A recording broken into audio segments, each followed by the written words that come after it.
Les mises en forme automatiques sont très utiles si vous n'avez pas le temps de créer votre propre mise en forme. Alors en utilisant les différents modèles proposés par Excel 2010, vous n'aurez juste qu'à saisir vos données donc dans un document qui aura déjà été créé. Donc pour utiliser les mises en forme automatiques sous Excel 2010, vous devez tout d'abord vous rendre dans le menu Fichier. Je déplace donc mon curseur en haut à gauche de mon écran et clique ici sur Fichier comme ceci. Donc une fois dans ce menu Fichier, je vais cliquer ici à gauche, donc sur Nouveau comme ceci.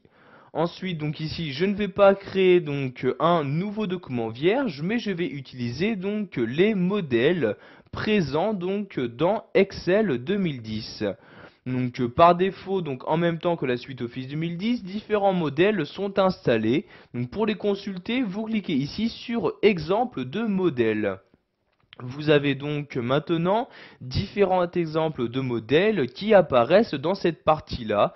Donc vous voyez par exemple un modèle en rapport avec le budget mensuel personnel, un modèle où il y aura donc une feuille de présence, un modèle de note de frais, etc.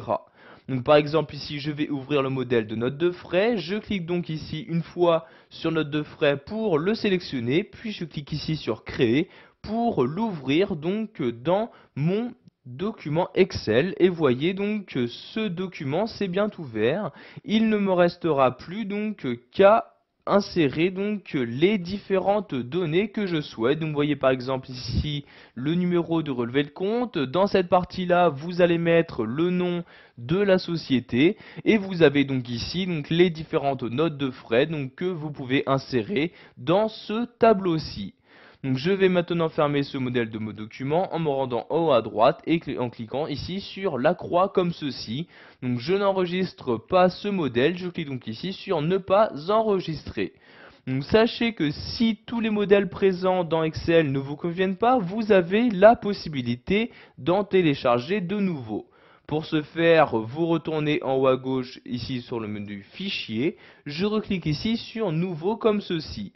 Donc pour télécharger de nouveaux modèles, vous allez vous rendre ici dans la catégorie modèle office.com et vous avez donc ici dans cette partie-là tous les modèles qu'il est possible d'utiliser.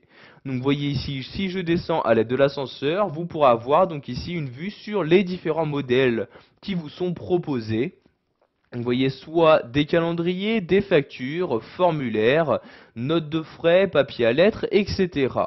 Donc si par exemple vous souhaitez créer un nouveau calendrier, je clique ici une fois sur calendrier.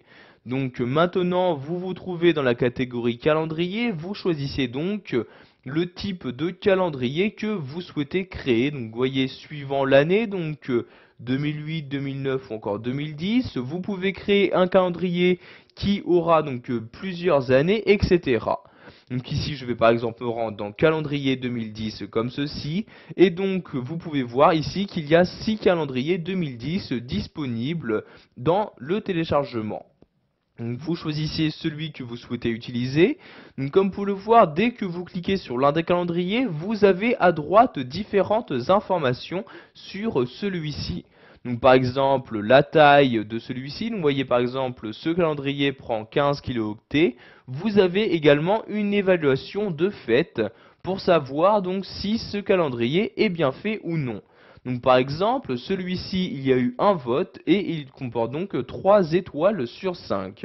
Donc si vous souhaitez l'utiliser, donc vous devez le télécharger en cliquant ici sur le bouton télécharger comme ceci.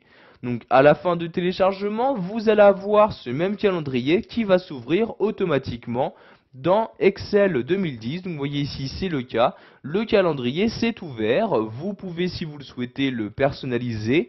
Donc par exemple ici, vous voyez je double-clique dans cette cellule et je vais rajouter donc le mot année comme ceci, je mets un espace et j'appuie sur la touche entrée. Donc comme vous pouvez le voir, dans un modèle de document, il y a déjà donc une mise en forme de créer, donc comme c'est le cas ici pour ce calendrier, et vous avez déjà donc un grand nombre d'informations d'insérer.